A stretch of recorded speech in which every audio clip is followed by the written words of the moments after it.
Moi, ce que je vois, ce sont déjà des tirs ciblés, des tirs précis. Je pense qu'Israël est dans une opération extrêmement minutieuse. C'est une leçon de courage pour les démocraties, c'est une leçon de lucidité, et je pense que le monde libre a largement, devrait largement se tenir autour d'Israël. Et Israël déplace des populations à Gaza, ce qui est un crime de guerre, déplacer des populations de force. Est-ce que là aussi, vous espérez que les Américains puissent imposer leurs lois à tous, aussi bien à Israël qu'à l'Iran? Non, mais moi j'aimerais. En tant que député, en tant que député, vous demandez. Non, mais répondez à la question comme ça en avançant.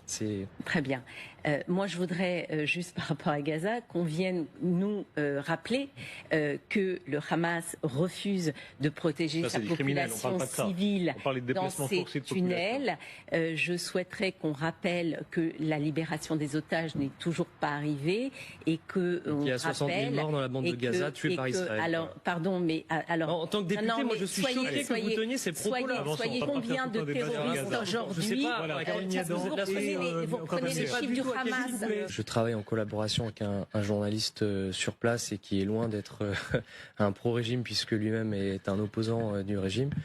Et donc lui m'a dit que pour avoir donc parlé avec énormément d'Iraniens qui fuyaient Téhéran, tous en veulent vraiment à ce qui se passe aujourd'hui aux frappes israéliennes qui en fait terrorisent tout le monde et détruisent tout. Mais en fait c'est pas seulement détruire des endroits stratégiques, c'est détruire des bâtiments entiers. Quand il y a un scientifique qui habite là, c'est tout un étage qui est détruit, c'est le bâtiment où les gens ne peuvent plus vivre, c'est des traumatismes liés à des bombardements, c'est le fait de voir toute sa famille quitter ses terres, ses biens et puis fuir dans le nord du pays. C'est tout ça en fait, c'est une symbolique énorme et les gens en souffrent et les gens sont contre ces bombardements. En fait, c'est en totale contradiction avec moi les informations. Mais vous êtes député, je suis journaliste, donc je pense. Écoutons les deux. Écoutons les deux. Quentin Müller, écoutons les deux. Non, mais je suis journaliste, laissez-moi faire mon métier. Quentin Müller, s'il vous plaît. Non, mais pas député, restez à votre place là-dessus. Je suis en contact avec plusieurs opposants iraniens et qu'il y a beaucoup dans l'opposition iranienne qui se disent que c'est peut-être l'occasion aujourd'hui de retrouver la liberté et la paix qu'ils souhaitent et surtout que ce régime des mollahs puisse enfin faire partie du passé. À l'heure où nous parlons, je rappelle, il y a ces alertes à Tel Aviv. Vous êtes avec nous en direct, Olivier Rapovitz. On va vous entendre sur les deux sujets, c'est-à-dire effectivement ce qui s'est... Tu m'étonnes que les gens veulent du mal d'Israël en 2025 quand vous avez des propagandistes comme Caroline Yadan. Mais en tout cas, bravo à LCI quand même.